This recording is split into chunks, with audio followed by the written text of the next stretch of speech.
What's up everybody? Today we take a quick look at my new project car, the 1987 Nissan 300ZX.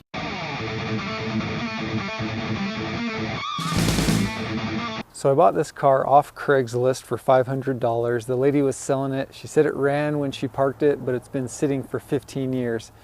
So I had pretty low expectations of it. The body's in decent shape, but I think it'll be a good body for a project car. So the main reason I bought this is because I kind of wanted to get something just to work on, but also I want to get into autocrossing.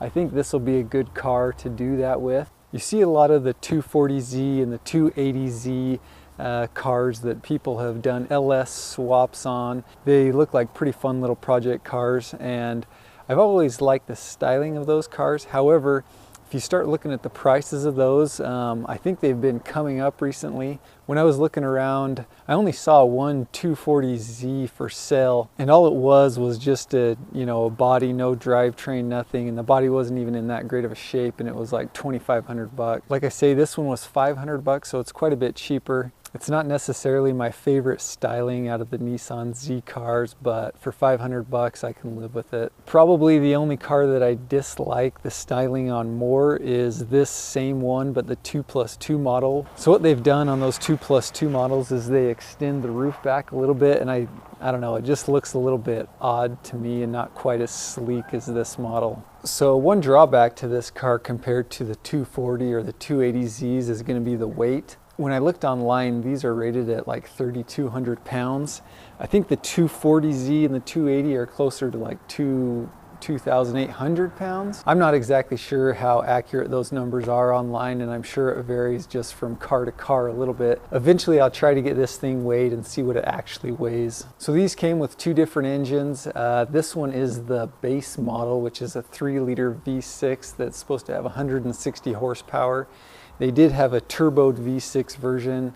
I'm not sure what the power rating is on that. I think it was close to 250. My plan is to try to get this thing running, mostly because I think that'll be my cheapest option right now. Eventually, it seems like that's probably the easiest thing to do, but I mostly just don't want to pay for the swap right now. So if I can get it running, maybe drive it around this summer, have a little bit of fun with it, and then swap it in the future, that'd be ideal.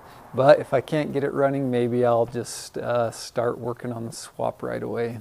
So like I say, the owner claimed that this ran when she parked it, but who really knows? But I think there is some potential that I can get it running just based on the fact that when I hooked up power to the car to, just see if the lights work, see if the windows work and things like that, just about everything on it was working. Typically when I buy a car off Craigslist from somebody, I don't really trust necessarily everything they say about the car, and I'll definitely look it over pretty closely myself. This lady seemed pretty straightforward, so that gives me a little bit of hope that maybe she did care for the car and that I can get it running. So that's a quick walk around of the car, get an idea of what I'm working with here. If you're interested in seeing how the project progresses, just click my logo to subscribe, and thanks for watching. It's really don't do that. Yeah, okay. This car.